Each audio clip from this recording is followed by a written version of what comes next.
राम राम सब कोई कहे, ठग ठाकुर और चोर। तारे ध्रुव प्रहलाद जिन, सो नाम कोई और। कबीर इस गंभीर विषय को जितनी सरलता, जितने प्रेम से कह गए, या कहूं जितनी रहस्य भरी बात को जितने सरल शब्दों में कह गए, संभवतः ये कबीर के लिए ही संभव है, क्योंकि अन्य महापुरुषों ने पूर्ण सत्य की बात जिस तरीके से कही, उन सब में से कबीर निराले हैं। क्यों? क्योंकि कबीर जो कहते हैं वो दृष्टा की भांति पहले देखते हैं, और थोड़ा नहीं, अल्पिक नहीं, समग्र रूप से देखा, निचोड़ा, तब कहा। भाषा उनकी ग्रामीण है, भाषा के शब्द कुछ ऐसे हैं जो बेपढ़े लोगों के हों, और जो अनुभवी हो, ज्ञानी हो, उसको ये जरूरत भी नहीं पड़ती कि वो शब्दों का नाप तोल पूरा बिठाए, उनका सुर संगम देखे कि अंतिम वचन अंतिम से मेल खाता कि नहीं। महापुरुष जो बोलते हैं, ज्ञानी जन जो बोलते हैं, वो हृदय की ताल से बोलते हैं। हृदय ने कह दिया तो गा दिया, नहीं कहा तो नहीं कहा। एक फकीर जब चल बसे तो उनके झोंपड़े को लोगों ने सोचा कि फकीर आदमी है, क्या ही निकलेगा, कि चलो इसकी कुटिया को भी यहीं इसकी देह के साथ जला देते हैं। तो किसी सज्जन ने कहा, कहता एक बार फिर भी देखो अंदर कुछ है तो नहीं। तो अंदर से क्या निकला, एक रद्दी कागज, कुछ 20-25 होंगे, जिनके ऊपर कुछ वचन लिखे पड़े। 1-2 लाइनें लिखी हैं, नीचे खाली, आगे फिर 1-2 हैं, फिर खाली।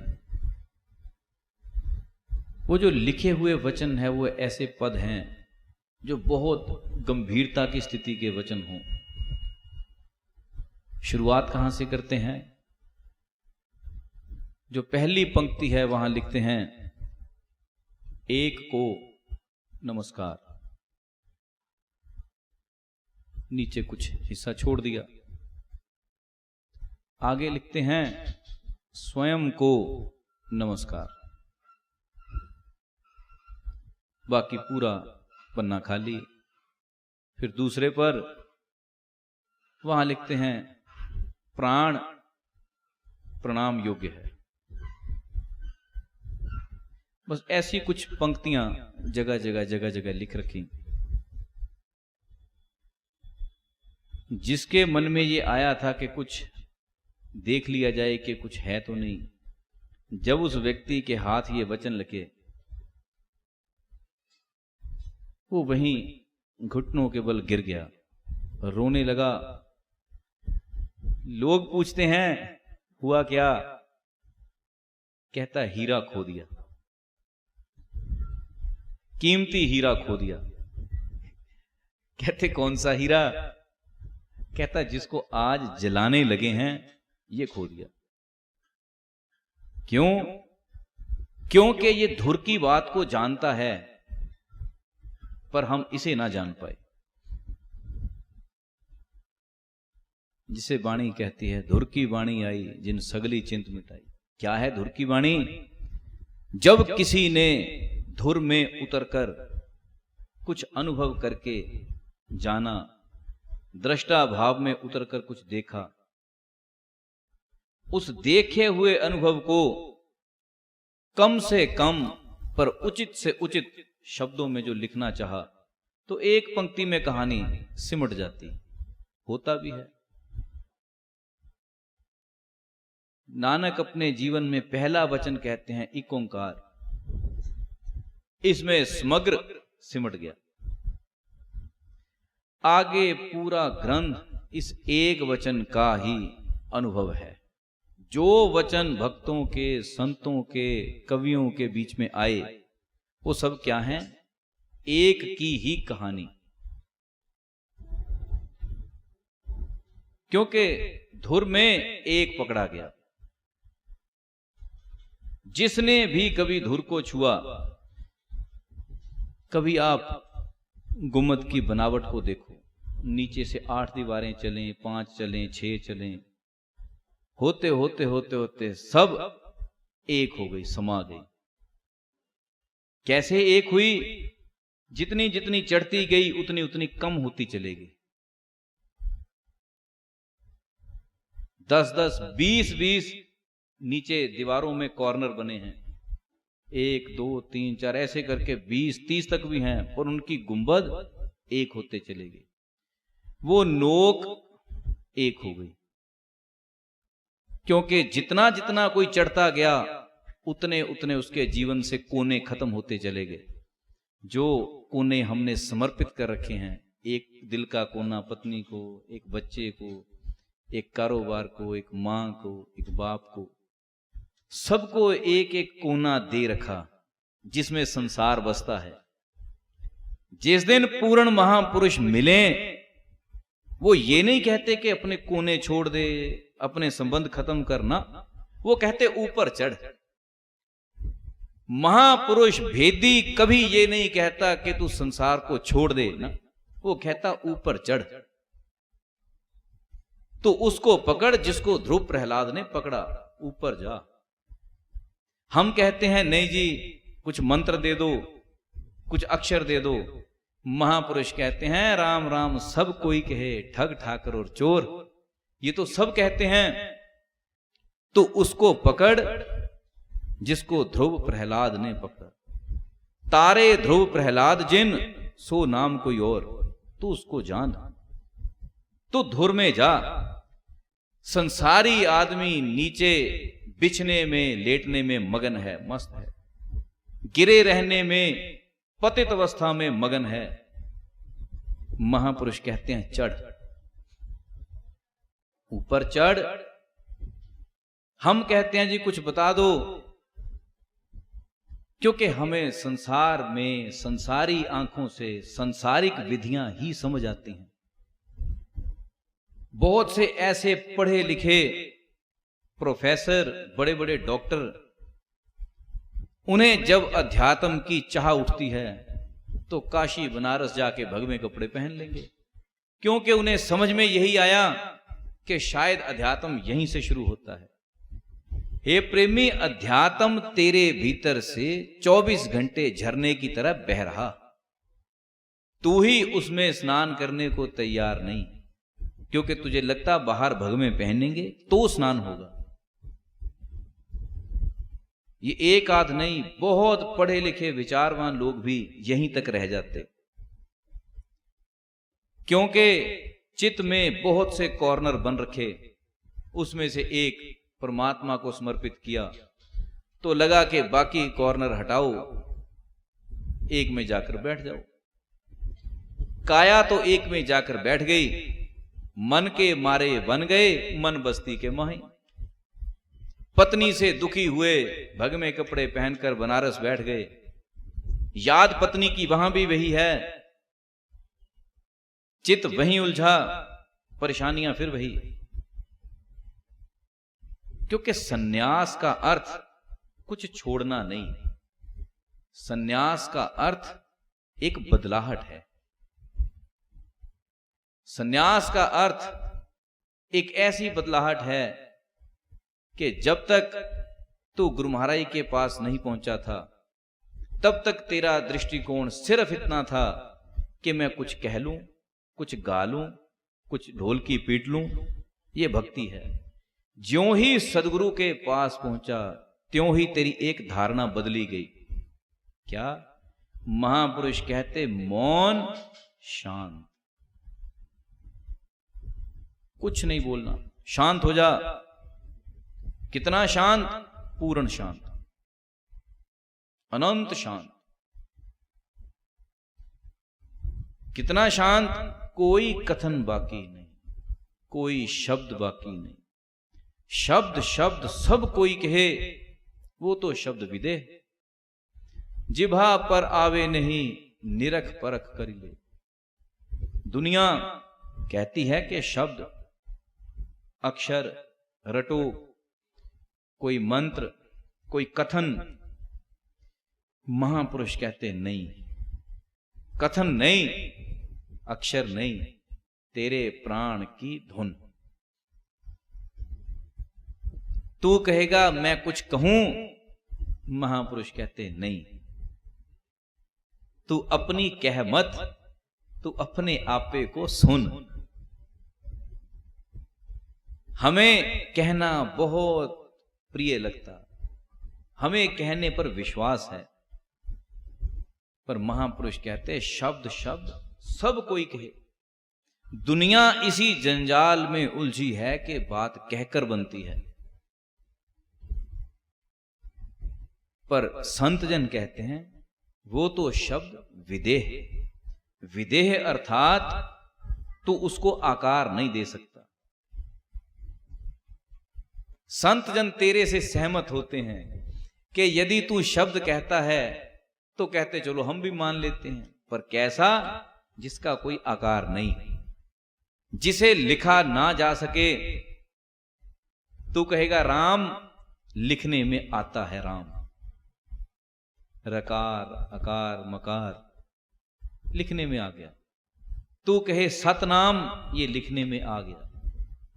तू कहे वाहेगुरु, लिखने में आ गया। तू कहे अल्लाह, लिखने में आ गया। तू कहे ओम, लिखने में आ गया। जो भी कहेगा लिखने में आ गया। पर हे प्रेमी, वो तो शब्द विदेह, जो परमात्मा का सच्चा नाम है, जो तेरे प्राणों में है, वो लिखने की कहानी नहीं, वो चिंतन की कहानी है। लिखने की कहानी है ही नहीं। सबसे बड़ी चूक कोई भी हो, ज्ञानी हो, ऋषि मुनि साधु कोई हो, सबसे बड़ी चूक तब होती है जिस दिन तू परमात्मा के नाम को किसी शब्द के हिसाब से परिभाषित करने की चेष्टा करे। तू ये कोशिश करे कि तू परमात्मा के नाम को लिखकर डिफाइन कर सके, परिभाषित कर सके। फार्मूला ध्यान में रखना, वो तो शब्द विदेह, विदेह है। उसकी कोई देह नहीं, उसका कोई आकार नहीं, उसकी कोई फॉर्म नहीं। और दूसरा, जिभा पर आवे नहीं, बोला जा सकता नहीं। ये नहीं मैं कह रहा हूं कि बोलना चाहिए नहीं, तेरी प्रधानगी नहीं कि तू चाहे तो बोल सके, नहीं चाहे तो ना बोल सके। बोला जा सकता नहीं। तू कितना भी प्रयास करे, ज्यादा से ज्यादा लोग क्या कोशिश करते हैं? उच्चारण करेंगे, ओम का उच्चारण, विष्णु मंत्र, हरि मंत्र, कोई कुरान की आयत, कोई साखी, कोई शब्द, कुछ भी कह ले, जिसको तू जीव से कह सकता, वो परमात्मा का नाम नहीं। क्योंकि नाम चिंतन की कहानी है, और नाम का विशेष अर्थ यह है कि तेरे कहने की बात नहीं। नाम का अर्थ है तेरा एक चिंतन में उतर जाना, ना के किसी चिंतन को जिह्वा पर लाकर खड़ा करना। यही चीज जब तक हम नहीं समझते, हम विभिन्न शब्दों को नाम कह लेते हैं, हम विभिन्न शब्दों को नाम दान कह लेते हैं। फिर जब सवाल नाम दान का आया तो फिर कहानी शुरू होती, एक अक्षर, 2, 3, 4, 5 नाम, कोई कह रहा 7 नाम, कोई कह रहा 11 नाम, कोई कहता 108 नाम, कोई कहता 1008 नाम। कितने भी ले ले, वो तो शब्द विदेह। यदि तू कहे कि जी मैं तो एक को पकड़ूं, उसको बोलते बोलते, उसको कहते कहते उसके चिंतन में जाऊं, कहानी ये भी झूठ पसारा है।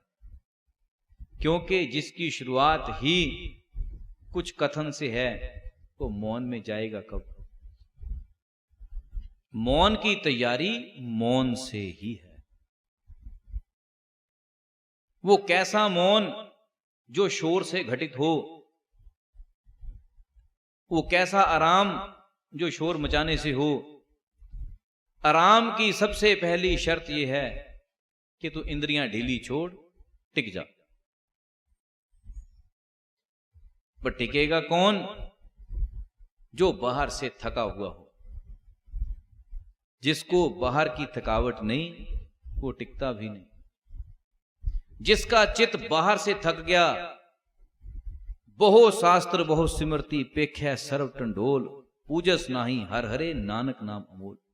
थकेगा कौन? जिसने बहुत कुछ पढ़कर, गाकर, बजाकर देख लिया। वो कहेगा, हे गुरु महाराज मैंने बहुत कुछ कर लिया, बस अब नहीं। गुरु अमरदास कहते हैं कि जी बहुत कुछ करके देख लिया, अब नहीं। जो थक गया, इतना थक गया, इतना धर्माचरण कर करके जिसे समझ में आ गया कि ये साधन नाम नहीं, वो कहेगा, हे गुरु महाराज अब अति हो गई, बस।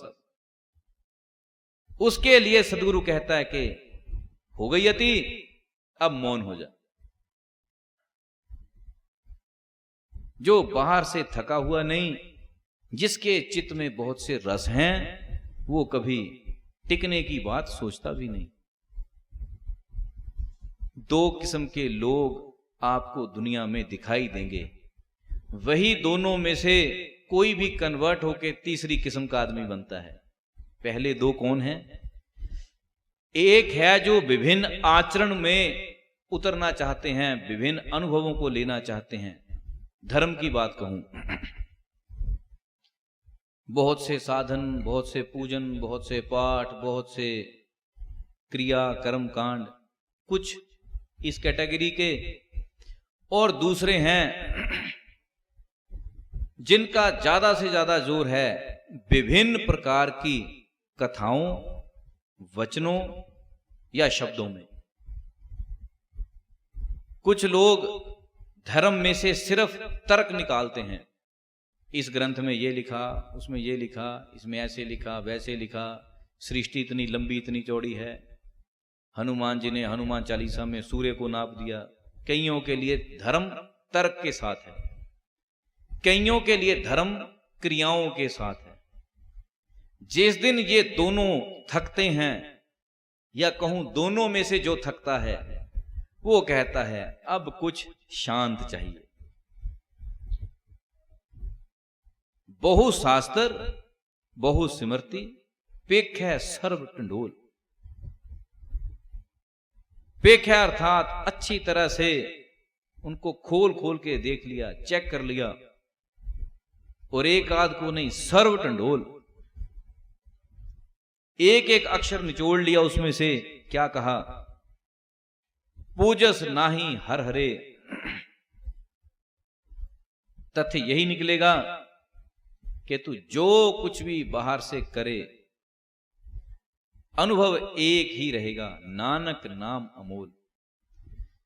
तू कितना भी बाहर से ये थकावटें पैदा कर ले, शांति तभी आएगी जब नानक नाम अमोल को समझेगा। जिस दिन पाएगा कि नाम सर्वोपरि है, नाम में उतरेगा, शांति तभी है। और नाम की खासियत क्या है? अभी कहूं कि ज्यादा नहीं, केवल 15 सेकंड के लिए, केवल 10 सेकंड के लिए तू सुमिरन में उतर जा, तो तू अभी पाएगा कि उसमें शांति क्या है।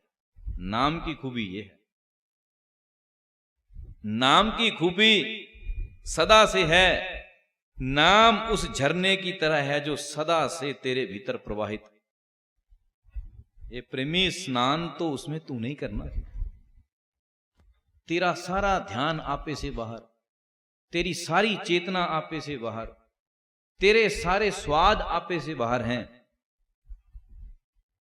एक फकीर थे, वो कहा करते थे, कहते नाम को पहन, नाम को खा। कहते तू जो भोजन करे उसमें भी ऐसा रस पैदा करे जैसे तू स्मरण में हो। तू जो पहने उसमें से भी स्मरण का रस पैदा कर। तू जहां जिए, जहां जाए, जो करे, हर चीज में से स्मरण का रस पैदा कर। इसी को भगवान गीता में कहते हैं, निरंतर स्मरण कर। जो बारंबार स्मरण का भाव पैदा करे, हर स्थिति में चित्त स्मरण में दे, हर स्थिति में। ये नहीं कि केवल दुख में या केवल सुख में ना, जहां है, जैसा है, रोग में है, सुख में है, जहां जिस स्थिति में है, स्मरण में चित्त दे। जो देगा वो पाएगा कि क्या है नाम अमोल, अमोल जिसका कोई मोल नहीं। बाहर कहने से कोई रस नहीं। बाहर कहने के लिए आधा घंटा कहा, ज्यों ही कोई आकर बैठा, वो तेरा जो कहना था वो नाम की बात से कहानी हटी, संसार की बात पर चली गई। और कबीर इसीलिए कहते हैं, कहते नाम ये किसी बदलाहट के बाद समझ में आता। यदि कहो शब्द, शब्द तो ठग, ठाकर, चोर सब कहते ही हैं। बहुत से ऐसे डाकू हुआ करते थे जो काली मां के आगे प्रार्थना करके जाते थे कि यदि डाका सफल हो जाए तो आधा धन तुम्हें चढ़ाऊंगा। देवी मां तो ऊर्जा है, क्या अंतर पड़ता है कि किसने कहा। जिसका भाव शुद्ध है, जिसको ऊर्जा से जुड़ना आ गया, वो ऊर्जा से काम ले लेता। ये प्रेमी, ठग, ठाकर, चोर सब कहते ही हैं। राम, हरि,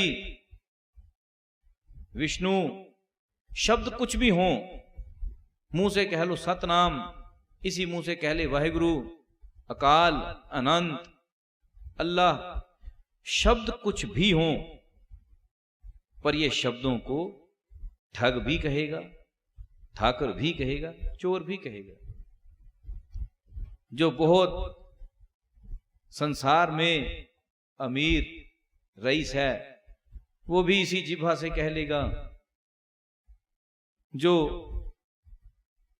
चोर विद्या में, लुटेरेपन में जी रहा, वो भी कह लेगा।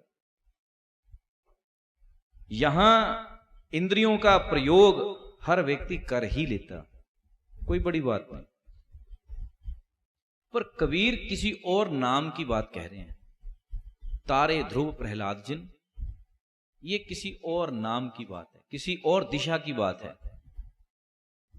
इसको आप ऐसा समझें, संसार में 4 प्रमुख दिशाएं काम करती हैं, पूर्व, पश्चिम, उत्तर, दक्षिण। फिर 4 की आगे और 4 उनके कॉर्नर कह लीजिए, उपदिशा कह लीजिए। ऐसे ही करते करते फिर आगे उनकी और 4, फिर आगे उनकी और 4, प्रमुख स्वरूप से 8, किसी ने गिनी 10, और कहीं कहीं 16, बांटने के हिसाब से, पर एक ध्यान रखना, जब भी तू दिशाओं को गिने, एक प्रमुख दिशा है जो सदा से छोड़ी जाती। जब 4 गिनते हैं उसको तब भी छोड़ दिया जाता, जब 8 गिनते हैं उसको तब भी छोड़ दिया जाता, जब 12 गिने 16 गिने उसको तब भी छोड़ दिया जाता। वो दिशा है तेरे अंदर की दिशा। बाकी सब दिशाएं बाहर को फैलती हैं, ये दिशा तेरे अंदर को सिमट कर जाती। सिमटने वाली दिशा को कभी गिना नहीं गया, बाहरी दिशाओं को सबने गिना। हे प्रेमी, जब भी तू कहे दिशाएं 4 हैं तो समझ लेना असल में 5 हैं। जब तू कहे नहीं 8 हैं तो समझ लेना असल में 9 हैं। जब तू कहे 12 है तो समझ लेना नहीं 13 है। जब तू गिने 16 है तो समझ लेना नहीं 17 है। एक छोड़ी जाती, बाकी सब दिशाएं फैलने की हैं, प्रसार की हैं, खिलरने की हैं। एक दिशा उल्टे सिमटने की है, उसे कहा जाता अलख की दिशा। ये जो अभी आप लोगों को ऊर्जा चक्र दिया गया था गुरु पूर्णिमा पर, ये उस दिशा की यात्रा की बात है। उसको देखने भर से ध्यान आ जाता कि उसके इर्द गिर्द जितने चक्र छोटे छोटे कटे हुए हैं, गोले गोले गोले जो कटे हैं, वो तू है, तेरा संसार है। केंद्र में कहीं कुछ अलग बैठा है, वो केंद्र में ही रहता, वो तेरे भी केंद्र में है, वो तेरी भीतरी दिशा में। जिस दिन तू उस दिशा का सच्चा हो गया, तेरी उस दिशा में जाते ही तेरी दशा बदल जाएगी। जब पंडित जन कहते हैं कि तेरी दशा खराब है, तेरी ग्रह दशा खराब है, तो समझ लेना दशा नहीं खराब, तूने दिशा छोड़ दी है। असल में तूने दिशा छोड़ दी, दिशा छोड़ी नहीं कि दशा बिगड़ी नहीं। जैसे गुरु महाराज एक दृष्टांत बताया करते थे कि कोई सज्जन, वो किस बहुत निडर आदमी, ऐसा निडर कि वो तांत्रिकों को चैलेंज कर दे कि मेरा कोई कुछ नहीं बिगाड़ सकता। इस बुद्धि का आदमी, बलिष्ठ आदमी, तो किसी जगह के बारे में प्रचलित था कि वो जगह बहुत भूतिया है, रहस्यमयी है, यदि कोई वहां चला जाए तो वहां टिक नहीं सकता, रात को काट ही नहीं सकता। तो सज्जन ने एक घोड़ा पकड़ा, साथ लिया, उस जगह चला गया। शाम तक तो, सूर्यास्त होने से पहले तक तो बात रही ठीक। ज्यों ही सूर्यास्त हुआ त्यों ही कुछ हो हल्ला, कुछ आवाजें शुरू हो गई, और मध्य रात्रि तक चीजों में उठा पटक, जो कोई कबाड़ वहां गिरा हो उस चीजों में खड़खड़ाहट, चीजें इधर से उधर उठा पटकी शुरू हो गई। लेकिन वो सज्जन घोड़े की लगाम को पकड़े रहा, क्योंकि एक प्रचलन है कि जहां घोड़ा हो वहां प्रेत नहीं आ सकता। तो जब मध्य रात्रि तक ये कहानी चली, वो अपना घोड़े को पकड़कर खड़ा रहा, बैठा रहा। मध्य रात्रि के बाद आवाजें आई, कहते साहस है तो इसकी लगाम छोड़। तो जब एक आवाज आई, 2 आई, तीसरी आई, तो किसी इंसान को गिराना हो तो सबसे पहले कहना पड़ता कि मां का दूध पिया तो बाहर निकल। वही काम उसके साथ हुआ कि हिम्मत है तो लगाम छोड़। पहले तो ना छोड़ी, अब प्रेत भी क्या है, तुम्हारे भाई बंधु, कोई दे दिया होगा चैलेंज, हिम्मत है तो छोड़कर दिखा। ज्यों ही लगाम छूटी त्यों ही वहां उसी प्रकार के घोड़े लाइन में लग गए। अब उसको ये समझ ना आए कि असली कौन, जिसको पकड़े वो गायब, जिसकी पकड़े वो गायब, बाकी हैं। तो गुरु महाराज इस कहानी से समझाया करते थे, कहते माया ऐसे चैलेंज करती है कि तू एक बार नाम को छोड़, फिर तेरी दुर्गति करूं। जिस दिन किसी ने दिशा छोड़ी, दुर्गति हो गई, दशा पलट गई। बहुत से लोग ये सोचते हैं कि यदि परमात्मा का भजन करना है तो सत्संग की क्या जरूरत, तू सत्संग की दिशा छोड़, तेरी दशा बदलेगी। क्योंकि भजन अकेले टिकता नहीं। क्यों नहीं टिकता, उसका कारण है। भजन अकेला इसलिए नहीं टिकता क्योंकि भजन मौन की कहानी है।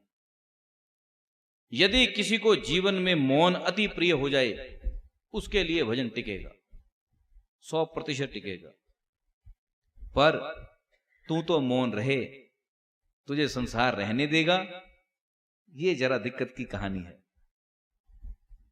तू रहना तो चाहे, पर तुझे तेरी पत्नी, तेरा पति, तेरे भाई, तेरे बच्चे ये रहने देंगे, थोड़ा मुश्किल है। संसार रहने देगा। ये मैं मौन चुप की बात नहीं कर रहा हूं, भीतरी मौन की बात कह रहा हूं। ऊपर से चुप रहना संभव है, कोई मुश्किल काम नहीं। डांट डपट कर भगा दो और कर दो, पागलपन का नाटक करो, हो जाएगा। भीतर से मौन रह पाना, ये थोड़ी टेढ़ी खीर है। कब होता भीतर से मौन? जब हम स्वयं को गुरु बनकर समझाते हैं। जहां बुद्ध कहते हैं अपना दीपक स्वयं बनो, वो क्यों कहते हैं? कि तू अपने खराब किए हुए मौन की स्थिति को खुद ही संभाल सके। और कब संभालते हैं? जब गुरु महाराज के वचन बार बार सुनते हैं, मन के ऊपर वचन का डंडा पड़े तो मन कहता कि हां करना है, अब करना है, तो संभालता खुद को। इसलिए सत्संग की जरूरत पड़ती। सत्संग इसलिए नहीं बैठा जाता, सुना जाता कि कोई कथा है सुनकर पुण्य हो जाएगा। कोई पुण्य नहीं। सत्संग में भाग लेना कोई पुण्य नहीं। सत्संग में भाग लेना परम कल्याण है। और कल्याण का पाप और पुण्य से कोई संबंध नहीं। सत्संग सुना जाता अपने परम कल्याण के लिए। सत्संग सुना जाता स्वयं का गुरु बनने के लिए। सत्संग बना जाता अपने आप को मार्गदर्शन देने के लिए। कैसे मैं भजन में परिपक्वता पाऊं, कैसे मैं सुमिरन में दृढ़ता पाऊं, इसके लिए सत्संग है। यह कोई पुण्य नहीं कि तुम सत्संग में बैठे तो देवराज इंद्र ने स्वर्ग के दरवाजे खोल दिए कि भक्त आ गए। ये कोई चक्कर नहीं। पुण्य की कहानी नहीं, परमार्थ की कहानी।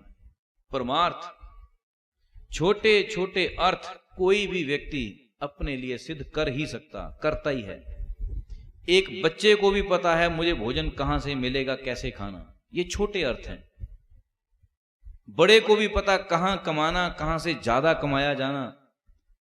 परमार्थ, जहां इस कमाई की बात ही नहीं, वहां कमाई कुछ और है। हम उसके लिए तैयार हो सकें, उसके लिए तैयारी बनी रहे, उसके लिए यदि कोई नुकसान होता है तो उसकी भरपाई हो जाए, इसलिए सत्संग है। इसके लिए हरि चर्चा है। बहुत से प्रेमी खुद कहते, देखे सुने गए, जो कहते जी हमने भी एक भ्रम पाल लिया था कि भजन घर में बैठकर हो जाता है, पर कहते पाया कि कुछ नहीं, जो था उससे भी हाथ धुल गया। क्योंकि तूने अध्यात्म का अनुभव घटाया तो संसार का बढ़ गया। जिस तरफ का अनुभव बढ़ा उस तरफ की तेरी दशा होती चली गई। तूने सत्संग की दिशा छोड़ी, तेरी संसार की दिशा बढ़ गई। जैसे ही संसार की दिशा बढ़ी तू संसारी हो गया। ये प्रेमी, इंद्रियों में एक गुण है, इसको सदा याद रखना। आंखें, कान, जीभ, स्पर्श, इन इंद्रियों में एक बड़ा भारी गुण है। जो भी तुम इससे ग्रहण करते हो तुम वैसे ही बन जाते हो। तुम जैसा सुनने लग गए, जैसा देखने लग गए, जो बोलने लग गए, जैसे अनुभव ग्रहण करने लग गए, कुछ दिनों में तुम वैसे होना शुरू हो जाते हो।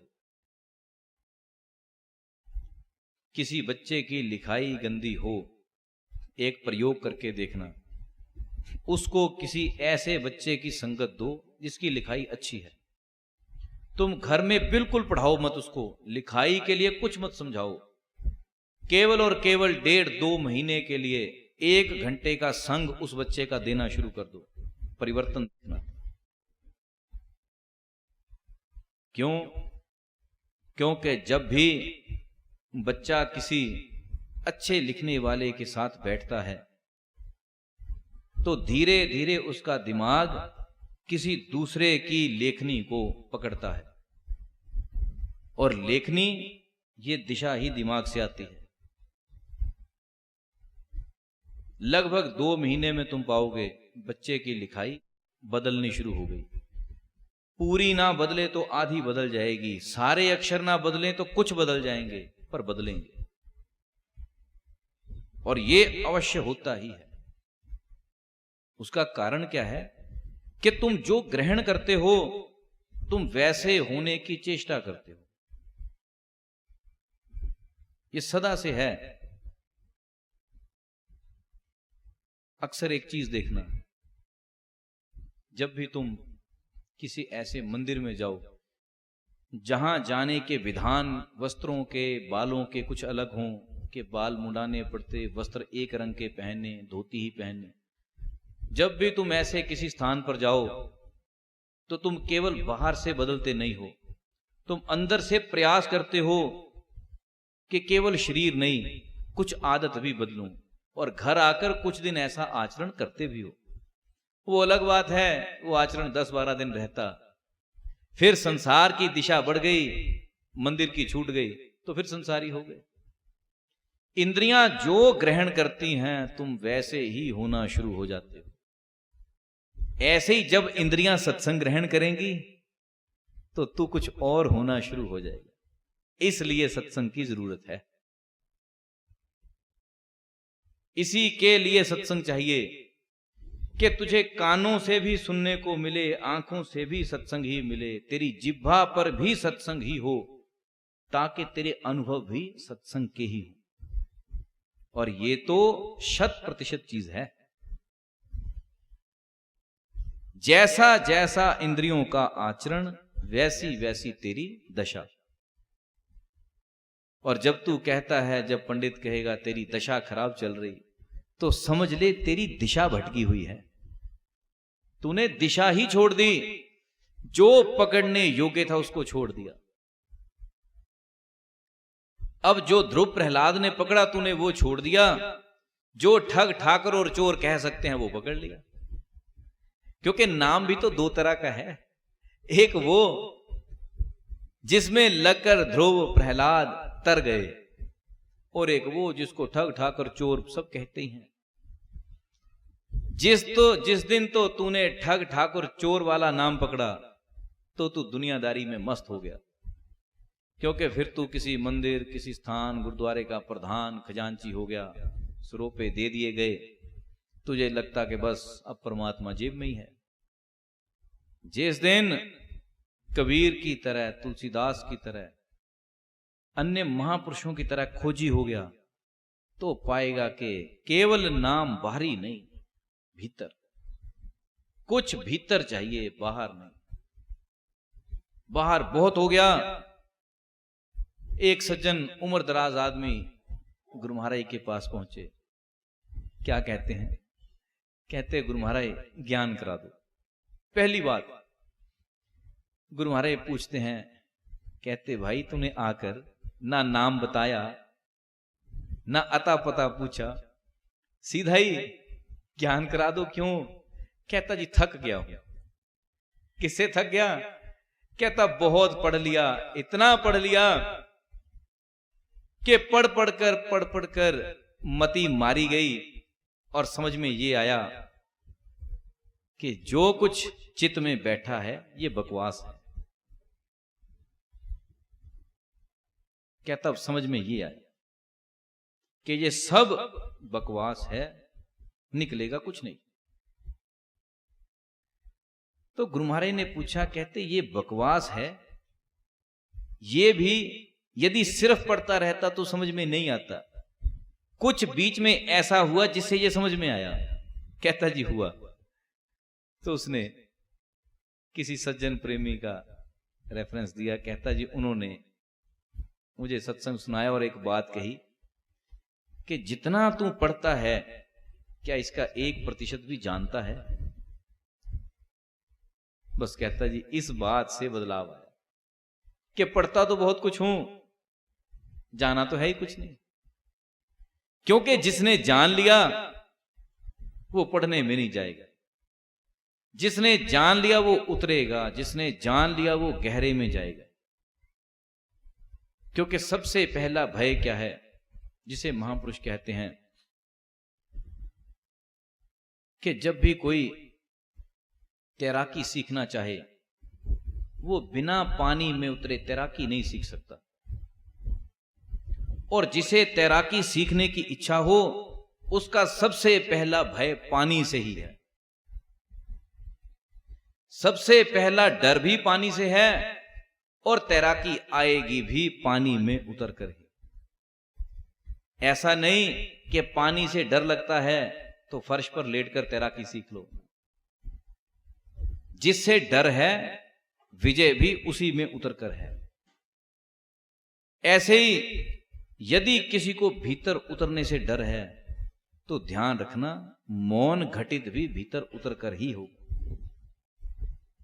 ऐसे नहीं कि चेतन परमात्मा भीतर बैठा उससे डर लगता है इसलिए बाहर ग्रंथों को घिसकर अनुभव पालो, नहीं होगा, होगा ही नहीं। क्योंकि बाहर जो रचा गया ये तो उसके प्रति किए गए अनुभव हैं। तुलसीदास के अपने हैं, कबीर साहिब के अपने हैं, गुरु नानक साहिब के अपने हैं, रविदास जी के अपने हैं, भगवान कृष्ण के अपने हैं, सबके अपने अपने अनुभव हैं। हर एक ने जो उचित शब्द थे उनमें अपना अनुभव कह दिया।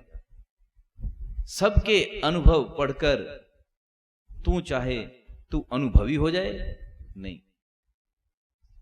एक कुंवारी लड़की 20 माताओं की मां बनने की पूरी अनुभव की कहानी को पढ़े तो ऐसा नहीं कि मां बनने के अनुभव को पा जाए, वो अनुभव कुछ अलग है। सबके पढ़ लिए, एक लिख रही कि बहुत कष्ट पाया, दूसरी कह रही बहुत साल हो गए थे इसलिए बड़ा आनंद आया, तीसरी कह रही थी कि मेरी इच्छा तो नहीं थी पर परिवार की जरूरत थी। सबके अपने अनुभव हैं, पर मां बनने का अनुभव मां बने बिना तेरा अपना नहीं। किताबें तू बहुत पढ़ ले, ग्रंथ पढ़ ले, इसके ऊपर पीएचडी भी कर ले, अनुभव तब भी नहीं आएगा।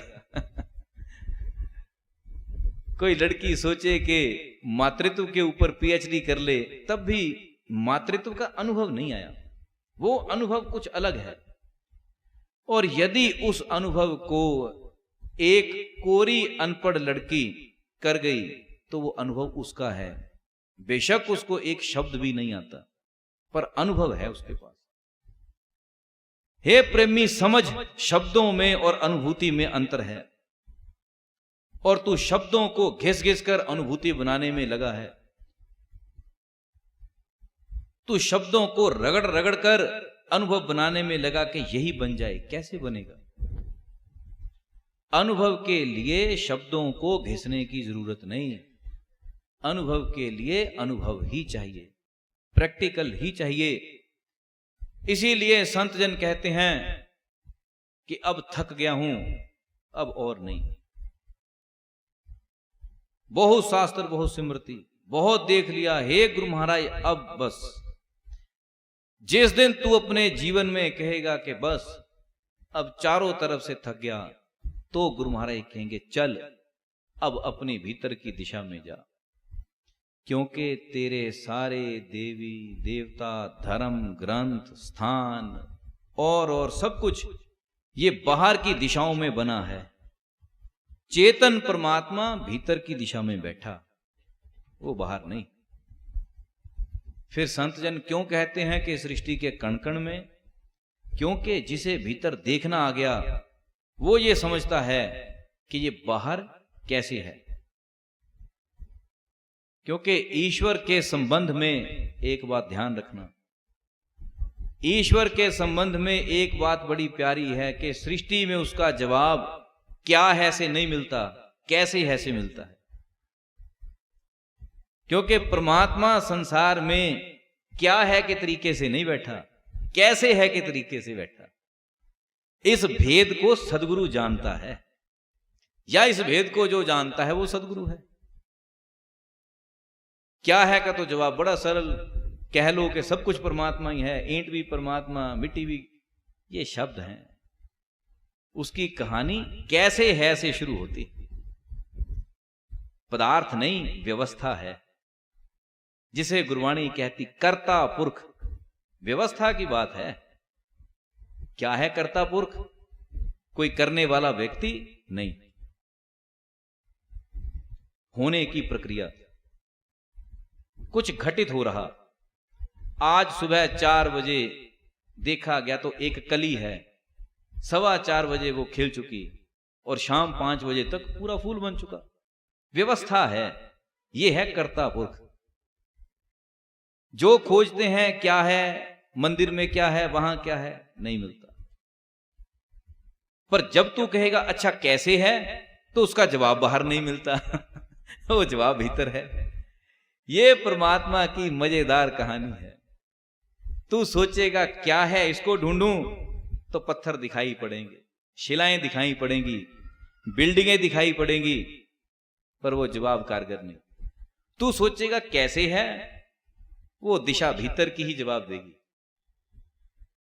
जिस दिन तेरा इस व्यवस्था को लेकर ये प्रश्न आ गया कि कैसे है, तो तुझे एक जवाब आएगा, भीतर देख ले कैसे है। कैसे है? ऐसे ही है। इसलिए महापुरुष तुझे कहते हैं तू अंदर से शुरू कर। तू यहां से शुरू हो तो तुझे समझ आएगी अलख क्या है। तू समझना चाहता बाहर से समझ नहीं पाएगा, समझ पाएगा ही नहीं, क्योंकि अनंत है। अनंत को समेटना, एक में चढ़ा देना बड़ी कठिन कहानी है। एक से अनंत हो जाना यह सरल है। जिसे एक से अनंत होना आ जाए, उसको फिर अनंत से एक होना मुश्किल नहीं लगता। उसके लिए सरल है कहानी। और तेरे सारे जीवन के प्रयास उल्टे हैं। तू अनंत में खिलर कर एक में जाना चाहता, अनंत को घसीट कर एक में लाना चाहता, नहीं होगा। हे प्रेमी, उल्टा जोर क्यों लगा रहा? इसीलिए संतों को सुन, अनुभवियों को सुन। वो जो देना चाहते उसको ले। तू और ही कुछ मांगने चला उनसे। अरे संत जन तुझे कहीं दवाइयां, चूर्ण, चटनियां बांटने के लिए नहीं। संत का अर्थ जो तुझे ये समझा दे कि तेरा संसरना कैसे बंद हो, तेरा आवागमन कैसे छूटे, तू अलख की दिशा में कैसे जाए। संत वो हैं। तू संतों से क्या मांग रहा? कभी पदार्थ, कभी नौकरी, कभी कुछ, कभी कुछ।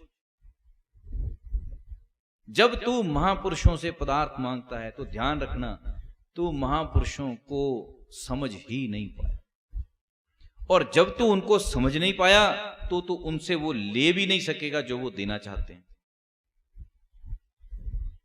क्योंकि तेरी दृष्टि सदा से किसी और पदार्थ पर, संत जन दे रहे कुछ और पदार्थ। इसीलिए महापुरुष कहते हैं कि जब तू चारों तरफ से थक जाए तब आना। एक ऐसे ही फकीर आदमी, भक्त आदमी, गुरु महाराज की कृपा ये थी, कह लीजिए आज्ञा ये थी कि जब गुरु महाराज चलने लगे, संसार से उठने लगे उनके गुरु महाराज, तो उन्होंने कहा, कहते कहीं बहुत प्यासा मिले तो पानी पिला देना। ये कहकर गुरु महाराज ने प्राण छोड़ दिए। अब जो सज्जन कोई और बैठे थे, उनको ये लगा कि शायद इसको छबील लगाने की आज्ञा मिल गई। अब गुरु महाराज जाने, भक्त जाने, क्योंकि गूंगे की बोली गूंगे की माई जानती है। जब कहा कि जो कहीं बहुत प्यासा मिले तो पानी पिला देना, भक्त समझ गया क्या कहा। अन्य लोग पूछने लगे कि जी यदि कहीं कोई ऐसी सेवा हो तो हमें भी कुछ बता देना, कोई पानी की व्यवस्था, कोई टब, कोई टेबल हम भी ला देंगे। उनको ये लगा। समय निकलता गया, ये सज्जन भी युवा उम्र से अधेड़ उम्र में आ गए, पर बाकी लोग देखते हैं कि इसने जीवन में कभी किसी को पानी नहीं पिलाया, कभी किसी को पूछा ही नहीं। तो फुसफुसाहट ये चलती है, कहते गुरु महाराज चल गए, इसमें अहंकार ज्यादा है, क्योंकि ये पानी तो पूछता ही नहीं। गुरु महाराज ने कहा था कोई प्यासा मिले तो पानी पिला देना, क्योंकि संतों के वचन तुम्हारे लिए ऐसे ही हैं। बड़ी जल्दी समझ में आता तुम्हें ऐसी धर्म कर्म की चीजें, पूजा पाठ कर्म कांड। जब गुरु महाराज कहते हैं चुप, खबरदार, हिलना मत, फिर भागता वहां से। और चीजें बड़ी समझ में आती हैं। तो लोग कहें कि इतने साल हो गए गुरु महाराज को गए, इसने कभी किसी को पानी तो पिलाया नहीं। तो किसी ने हिम्मत करके पूछ लिया, कहते भी आपको आज्ञा हुई थी कि कोई प्यासा मिले तो पानी पिला लेना, तो आपने कभी कुछ किया ही नहीं। अब जो गुरु महाराज का शिष्य है, 12 साल रहे हंस की टोली तो आए हंस की एक बोली, एक भी आ जाए तो बहुत बड़ी बात। ये कहते हैं कि तूने पानी पिलाया नहीं, वो कहता प्यासा कभी कोई आया ही नहीं। अब ये तनातनी चलती रही, आपस में वो खुसर खुसर करते रहे। कहते ये बड़ा अहंकारी है, गुरु महाराज की आज्ञा क्या हो गई, इसके तो सिर ही चढ़ गई। कभी कोई ऐसा भक्त, कोई परमात्मा का प्यारा आकर बैठ गया, हरि चर्चा चली, तो वो सज्जन रोने लगा। कहता जी जो आप ज्ञान ध्यान की बात कह रहे हैं, ये मैं भी कर सकता हूं। वो भक्तजन कहते हाँ बिल्कुल हो सकता, कोई बड़ी बात नहीं, भजन तो कोई भी करे। इतनी बातचीत के चलते चलते कोई एक और सज्जन किसी के साथ आन बैठे। जब इसको समझा रहे थे कि परमात्मा का भजन तो कोई भी करे, इतने में वो जो नया सज्जन आया वो भी कहता अच्छा तो फिर हमें भी बता दो कुछ।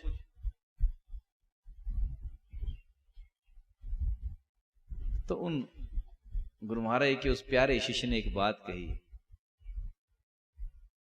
कहता तेरी प्यास अपनी नहीं, तेरी प्यास किसी को देखकर जगी है, जो देखकर जगती है वो प्यास नहीं।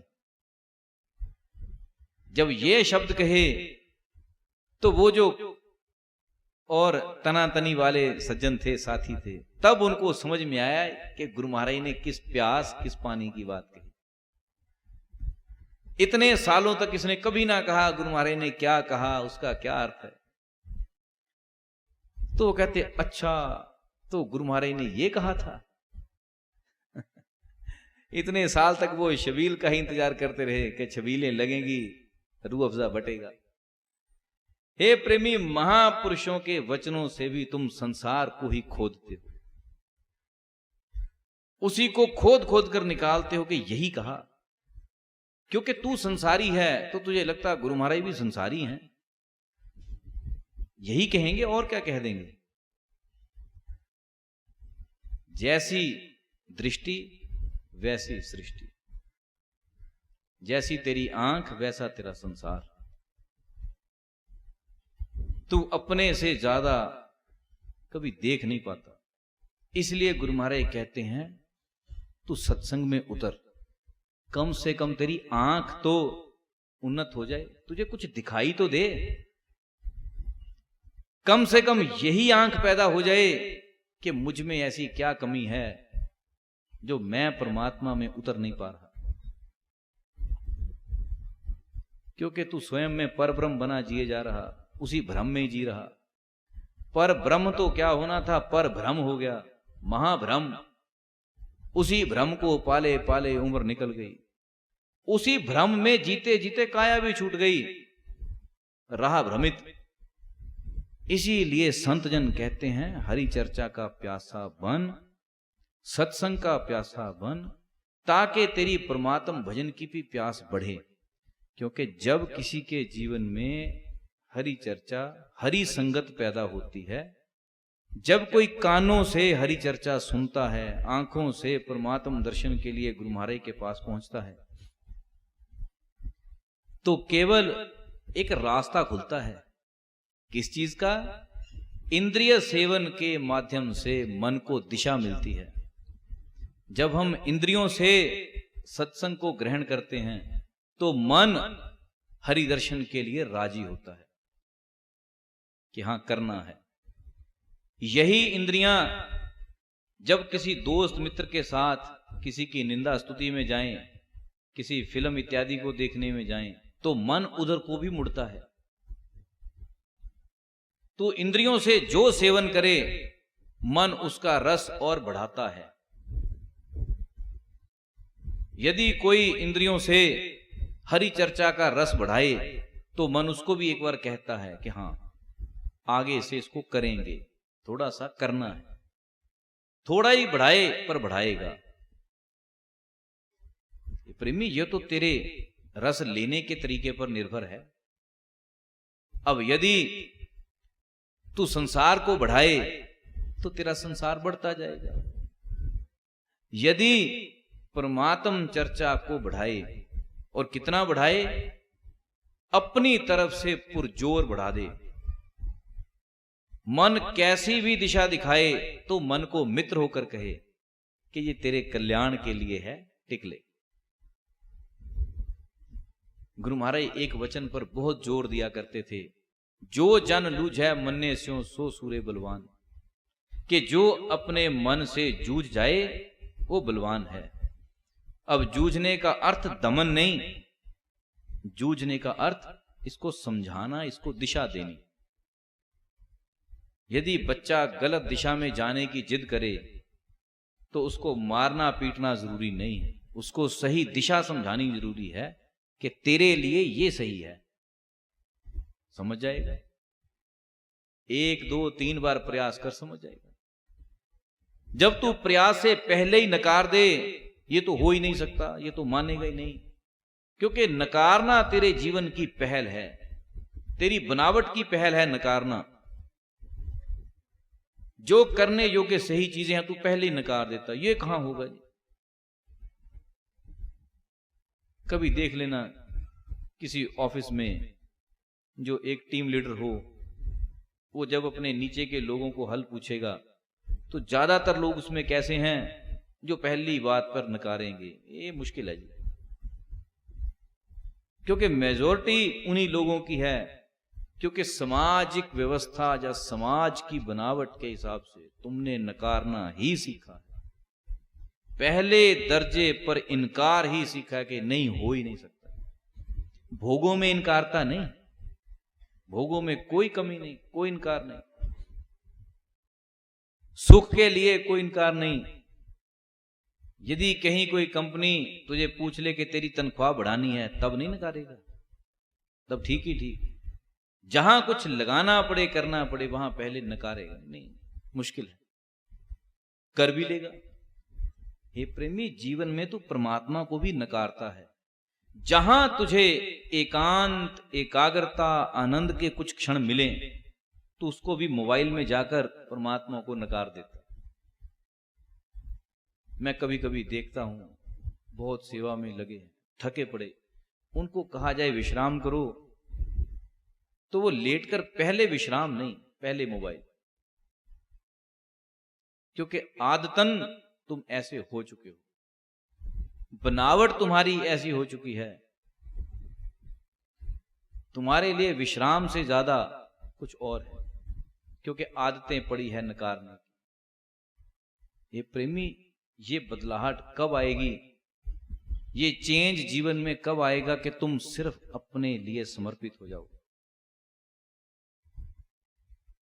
बड़ा मुश्किल काम। ये समर्पण हम जीवन में पैदा ही नहीं करते। हम सारा जीवन इंद्रियों से वही ग्रहण करते हैं जो हमें भोगों में प्रवृत्त करे। हम कभी अपने कानों को ये नहीं कहते कि तू कुछ ऐसा सुन जो तुझे अंतर्मुख करे। क्या सुनते हैं? जो मन कह देता है कि इसका रस ले लो, फिर उसे एक दो बढ़ते बढ़ते बढ़ते बहते बहते 2 घंटे कहां गए पता ही नहीं। टेस्ट मत ले। मन को ये नहीं कि मन को दबा, कि ऐसा नहीं, मन को समझा। मित्र, मन परम मित्र है। और मित्र का अर्थ क्या होता? जीवन में हम दोस्त किसे कहते हैं? जिसके साथ हम वो बातें भी साझा करते हैं जो अपने भाई बहन के साथ भी नहीं कर पाते, माता पिता से भी नहीं कर पाते। वो मित्र के लिए हैं, वो स्थान मित्र का है। मन को ऐसा मित्र बना।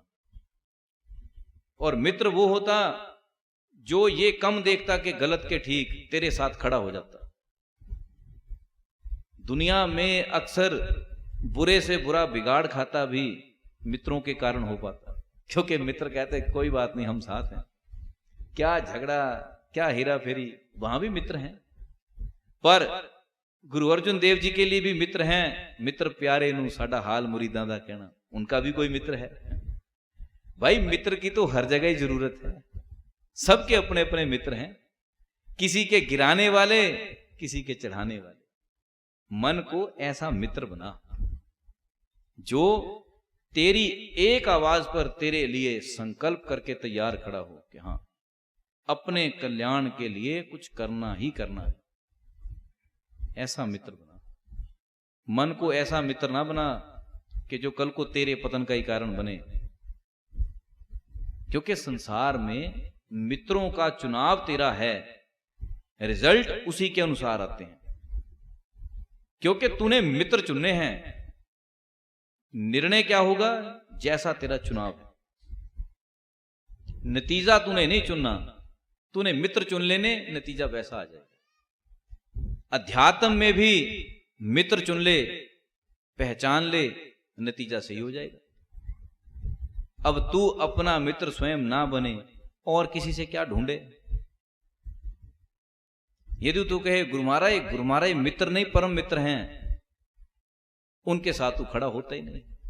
क्योंकि मैं कहता हूं जागत रहियो, तू जावत है सोई रे, वहां से भाग जाता। तेरा मेरा मनवा कैसे एक होई रे। गुरु महाराज कहते जागो, तुम फिर ढेरी। वो कहते होश कर, तो फिर ढेर। वो फिर जगाते हैं। और सत्संग ये गुरु महाराज का सबसे अच्छा साधन है जगाने का।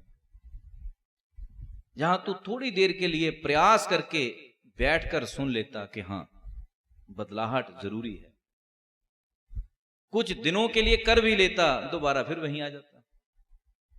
और जिस दिन तू अपना मन गुरु महाराज को अर्पित कर देता है, जैसे हम दोस्तों को किसी दिन त्योहार पर सबसे बढ़िया उपहार देते हैं, ऐसे ही कोई व्यक्ति गुरु महाराज को अपना मन दे दे।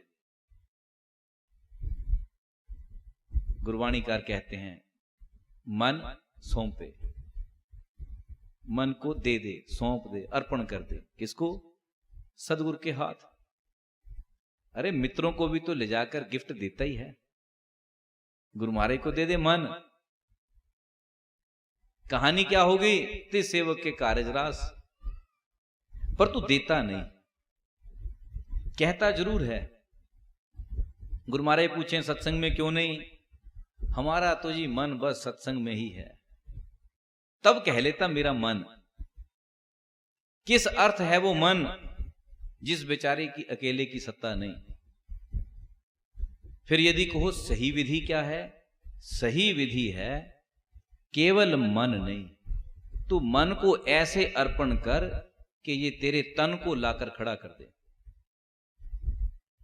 संसार में जब तेरा मन पीने को ललायत होता तो सिर्फ मन नहीं पीता, ये प्रेमी जीभ भी रस लेती है।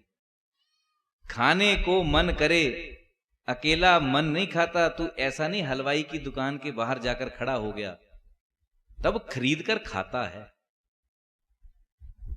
क्योंकि जहां जहां मन लगे वहां तन और धन लगते हैं, और स्पेशली तन के लगे बिना मन की पूर्ति नहीं हो पाती। जब खा खाकर गले तक आ गया तो क्या कहता? बस मन भर गया। भरता दरअसल पेट है वहां, कहता मन भर गया, आनंद हो गया। जब गुरु महाराज का सवाल आया, सत्संग की बात आई, तो मेरा तो जी मन आपके चरणों में ही है। अकेला मन छोड़ दिया, क्योंकि कहना ही है। गुरु महाराज ने कौन सा गले पर कटार रख देने के दिखा कहां? कहना ही है। पर ये कहना, एक दिन ऐसा आता जीवन में जब तेरे ये वचन भारी पड़ते हैं तुझ पर। कौन सा दिन? जब संसार से अलग होने का समय आया, जब संसार से विदा होने का समय आता, तब उस समय को याद करता कि तूने क्या क्या बहानेबाजी, क्या क्या ड्रामेबाजी, कितनी प्रकार के मन जगह जगह छोड़ रखे थे। तब ध्यान आता हो ये गलती है। हे प्रेमी, सिर्फ मन नहीं, सिर्फ मन नहीं, तन। उसका कारण तू मन गुरु महाराज को अर्पण रख। पर कैसे होता अर्पण? जब तू इंद्रियां इस मन के साथ गुरु महाराज को अर्पित करे। कौन सी इंद्रियां? तेरे कान, तेरी आंखें, तेरी जिह्वा, तेरा शारीरिक अनुभव, ये दे गुरु महाराज को। देने का अर्थ गुरु महाराज के वचनों को ग्रहण कर। कानों से सुने तो सिर्फ हरि चर्चा, आंख से देखे तो केवल गुरु महाराज के दर्शन, जीभ से करे तो सिर्फ परमात्मा की चर्चा और कोई बात नहीं। तो तेरे अनुभव ईश्वरमय होते हैं। इसे कहा जाता अर्पण करना। अर्पण करने का अर्थ ऐसा नहीं कि प्लेट में लाकर रख दिया, ना ना। अर्पण करने का अर्थ इस व्यवस्था में, इंद्रियों की व्यवस्था में केवल परमात्मा के अनुभवों को बिठा देना, ये अर्पण है। जहां भगवान गीता में कहते हैं मय अर्पित मन और बुद्धि, हे अर्जुन मन और बुद्धि मुझे दे, उसका अर्थ क्या है? अपनी इंद्रियों के अनुभव मुझे दे दे, अपनी इंद्रियों के अनुभव में मुझे ही फिट कर दे, मुझे ही बिठा दे। और कोई अनुभव नहीं। सिर्फ क्या अनुभव, क्या ही अनुभूति? सिर्फ कहते तू मेरे में रहे। तेरा मन हर समय परमात्मा में बना रहे। ये ईश्वर की, ये परमात्मा की समर्पण की सबसे बड़ी बात है। पर ऐसा अर्पण ना करके तू ऊपर से वही विद्या करे जो ठग ठाकुर और चोर भी करते हैं, किस काम का? हे प्रेमी, वो केवल आत्म संतुष्टि दिखाई पड़ती है, उसमें है नहीं। वो केवल ये है कि जैसे कबूतर बिल्ली देखकर रेत में सर छुपा दे के मुझे तो बिल्ली दिखाई दे ही नहीं रही, तो वो गायब हो गई। वो ऐसा भ्रम जाल है। नाम तेरे भीतर, नाम विदेह, जिह्वा पर आवे नहीं, कहा जा सकता नहीं। उस नाम को पकड़े बिना तू जो करे वो भ्रम है। फिर तू कहे तू लाख करे या 1.25 लाख करे, भ्रम है। जब तक शांत, मौन, एकांत, ध्यानस्थ नहीं हुआ, तब तक जो करे भ्रम है। और नाम का प्रयोग किस लिए? ये प्रेमी, नाम का प्रयोग संसार से ऊंचा उठने के लिए है, संसार की प्राप्तियों के लिए नहीं। संसार से ऊंचा उठने के लिए। तुम्हें परमात्मा का अर्थ ये दिखाई पड़ता है कि प्राप्ति हो जाए, नौकरी नहीं मिल रही नौकरी मिल जाए, शादी नहीं हो रही शादी हो जाए। नाम का अर्थ कभी भी संसारिक पदार्थों की प्राप्तियां नहीं। नाम का अर्थ तू संसार की वासनाओं से ऊपर जाए, तू संसार से अलग होकर जीना शुरू करे, रहे संसार में ही पर वृत्ति संसार में नहीं, थोड़ा ऊपर। जैसे तेल और पानी किसी बर्तन में डालकर खूब जोर से हिला दो तो लगता है मिक्स हो गए, थोड़ी देर के लिए छोड़ो फिर अलग। तेरी संसार में वृत्तियां ऐसी हों, कितना भी तू इसमें रहे घुले मिले, पर तू फिर अलग हो सके। ये विधि बिना नाम के जीवन में पैदा नहीं होती, ये व्यवस्था पैदा ही नहीं होगी। ये है नाम की देन। इसलिए ध्यान रखना, कबीर जब कहते हैं शब्द शब्द सब कोई कहे, तो अपने आप को देखना कहीं ऐसे ही उलझा तो नहीं। वो तो शब्द विदेह। अब यदि कहो कबीर को शब्द क्यों कहना पड़ा, हे प्रेमी, कबीर यहां यदि विदेह के लिए शब्द ना कहते तो तेरे को पूरी कहानी समझ में नहीं आ पाती, क्योंकि तू निशब्द को भी किसी शब्द के माध्यम से समझेगा। इसलिए कबीर कहते हैं कि जो तुम शब्द जिह्वा से कहते हो वो नहीं, बल्कि वो जो प्राणों में हो रहा।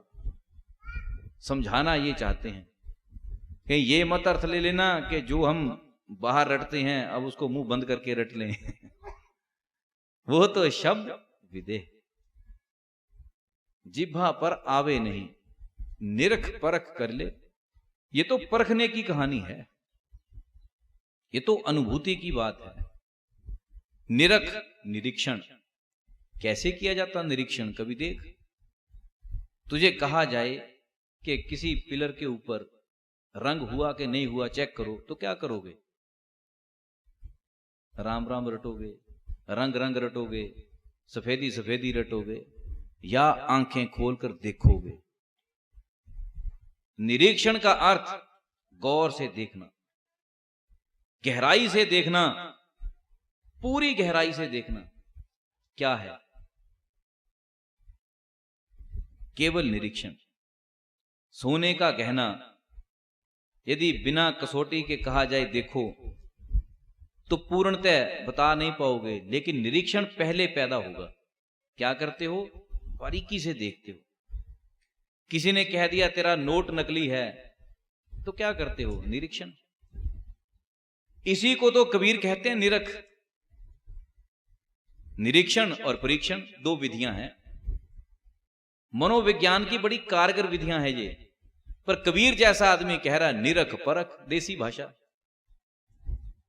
हे प्रेमी, बात भाषा की नहीं, बात तत्व की है। निरीक्षण परीक्षण। पहले निरीक्षण किया जाता, चीज को ऊपर से नीचे तक देखा जाता, उसको समग्र में देखा जाता। फिर परीक्षण है। निरीक्षण में कुछ चीजें ना सिद्ध हुई तो परीक्षण में निकलती हैं। क्या? उसके टेस्ट पैदा होते हैं, उसको लैब में भेजा जाता। कबीर कहते हैं तू नाम का निरीक्षण भी कर, परीक्षण भी कर। और तू क्या कर रहा है? मुंह से। इसलिए ये टिक टिक किसी काम नहीं आती। हे प्रेमी, नाम निरीक्षण परीक्षण का विषय है। निरीक्षण परीक्षण का विषय। तू सोच, इतने गंभीर निरीक्षण परीक्षण के विषय को तू शब्दों का विषय बना गया। तुझे कहा गया तेरा दिया हुआ नोट नकली है, उसके लिए तेरी बहस कारगर है या तेरे परीक्षण बताएंगे कि असली है कि नहीं? उसको पकड़कर कोई मंत्र बोल दे, लक्ष्मी मंत्र बोल दे, क्या हो जाएगा? निरीक्षण परीक्षण। परीक्षण देता है प्रमाण कि ये चीज इसमें है, ये है, ये है, इसका मतलब असली है। पर परीक्षण के लिए निरीक्षण चाहिए, पहले खुद देखेगा तो बताएगा। ये है संतों की कहानी, संत क्या देते हैं। और तू गुरु पूर्णिमा पर या और अन्य त्योहारों पर क्या ढूंढता है? लोटे, गड़वे, नारियल। ये प्रेमी पर ब्रह्म को शब्दों के साथ मत उलझा, पर ब्रह्म को बर्तनों के साथ मत उलझा। तेरे समर्पण कुछ भी हो सकते हैं, चलेगा, करे जा। नाम निरीक्षण परीक्षण की कहानी, निरख परख करी ले। कैसे होगा निरख? जिस दिन तुझे प्राणों को देखने की विधि आ जाए। कौन देखेगा प्राण? क्योंकि प्राण निशब्द है,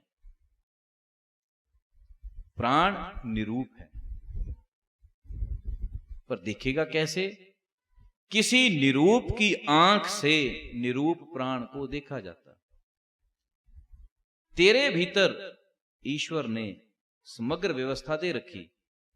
जैसे ही तेरी आंखें बंद हों, उसी समय निरूप की आंखें खुलती हैं। फिर वो निरूप की आंखें क्या देखेंगी? जो तू दिखाना चाहेगा। कुछ लोग आंखें बंद करके अपने पुत्रों का चिंतन करते हैं। हाय मेरा बेटा कहां है? विदेश में है। वो अपने पुत्र को देख रहा। कुछ लोग धन का चिंतन करते हैं।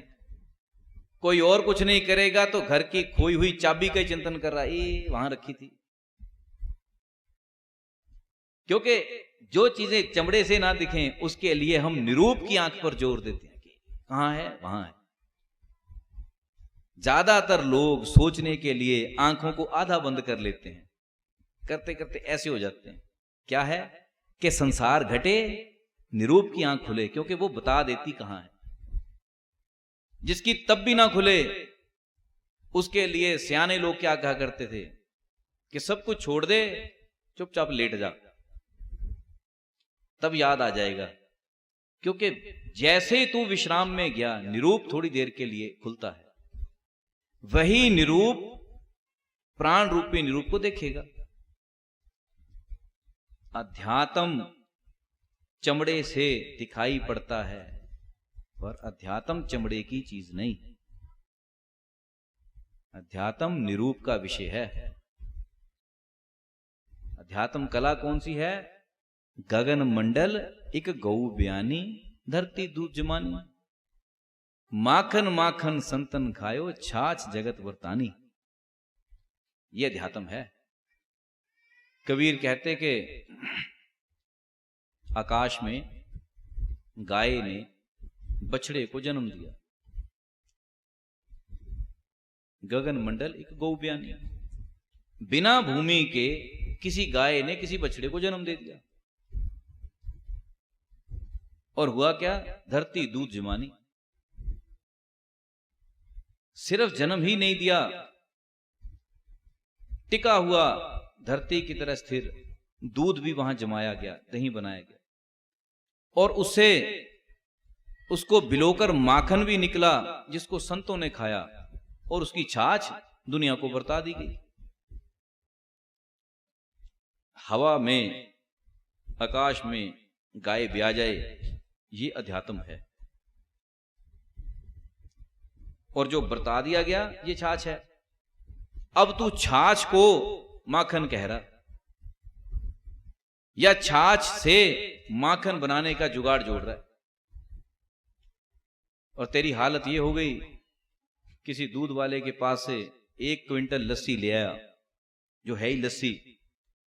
जैसे हम किसी को कह देते कि लस्सी है ये, तो भी लस्सी ले आया 1 क्विंटल भर, और उसमें से माखन पैदा करना चाह रहा। संतों ने तेरे लिए माखन बरता दिया, पर वो तुझे नजर नहीं आ रहा। जो तुझे लस्सी बरता दी गई, उसकी मात्रा इतनी है कि तू उसमें से माखन बनाना चाह रहा। जो संत देना चाह रहे, वो नहीं ले रहा। माखन माखन संतन खायो। तू संत हो तो माखन तेरे लिए तैयार है। अब तू कहेगा अच्छा जी भगवे कपड़े पहन ले। हे प्रेमी, भगवे कपड़ों से संत नहीं। जब मैं कहता हूं तो संत हो जा, तो तू भगवे कपड़ों को मत देख। मेरे संत कहने का अर्थ तेरी संतता से है, तेरे में संतता जागृत हो जाए। क्या है संतता?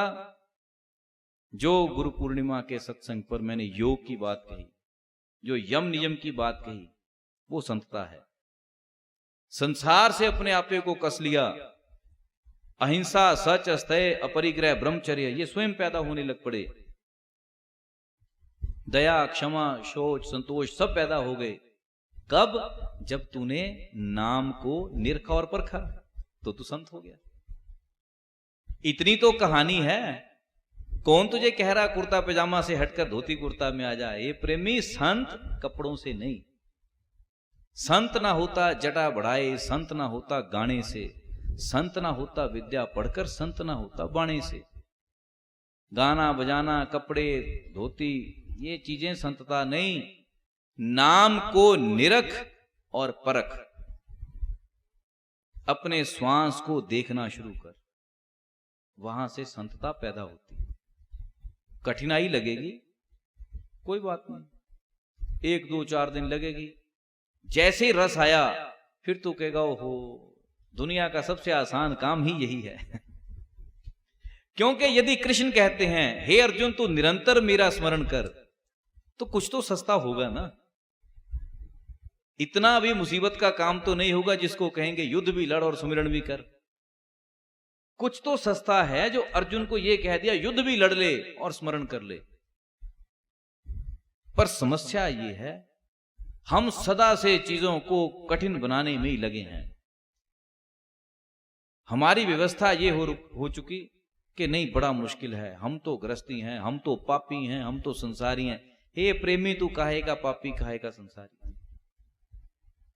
तू अर्जुन को देख, जिसे अपनों को मारना पड़ रहा, और वो आदमी ये कह रहा कि मैं पापी हूं, जिसे अपने बड़े बुजुर्गों को मारना है।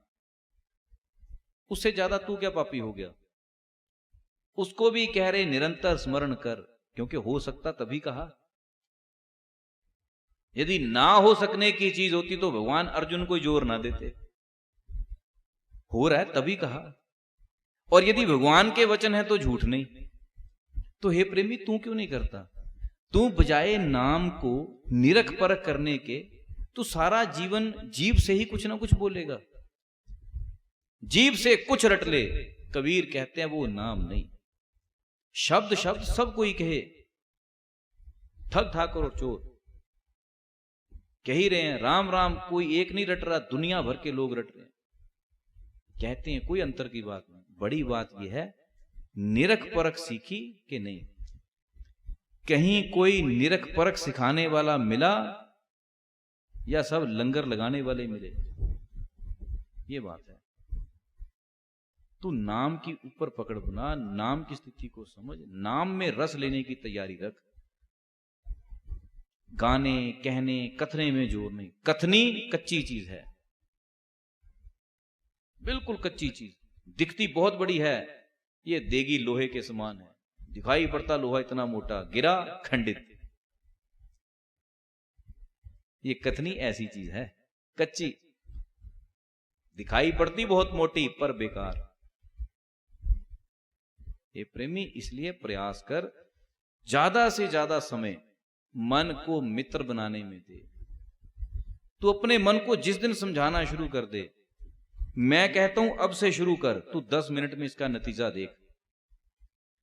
तो जिस भी काम के लिए मन को मित्र बनाकर भेजे, मन उसको पूर्णतः सिरे चढ़ा देता है, जिस भी काम पर तू बनाता ही नहीं। तूने मन को खुला छोड़ रखा, मन ही तुझे गाइड करता है कि ये कर, ये कर, ये कर। अरे कुछ तू मन को मार्गदर्शन दे, तू इसको समझा, मित्र बनकर समझा, ये मानेगा। और जिस दिन मन तेरे कहने पर चलने लग गया, समझ ले तू गुरु हो गया, तू अपना दीपक स्वयं बन गया। तुझे प्रकाशित होने से कोई रोक नहीं सकता। आज ही करके देख ले, अभी करके देख ले, 5 मिनट में घटित हो जाता है। 5 भी ज्यादा है, 1 मिनट में कहानी घटित हो जाती है। बस तू कहे कि हे मन सुमिरन को सीधा हो, और मन को तू मनाना सीख जाए, मन मान जाए कि हाँ ठीक है, तुझे कौन रोक सकता। जिंदगी भर के क्लेश एक क्षण में खत्म। नहीं तो करके देख ले। ए प्रेमी, युक्ति सरल है, बस कहानी है तू नाम को निरख परख करना सीख जाए, मन को मित्र बनाना सीख जाए। जिंदगी भर के लिए हर चीज में शांत और विजयी बनता जाएगा। बोल श्री सद्गुरु।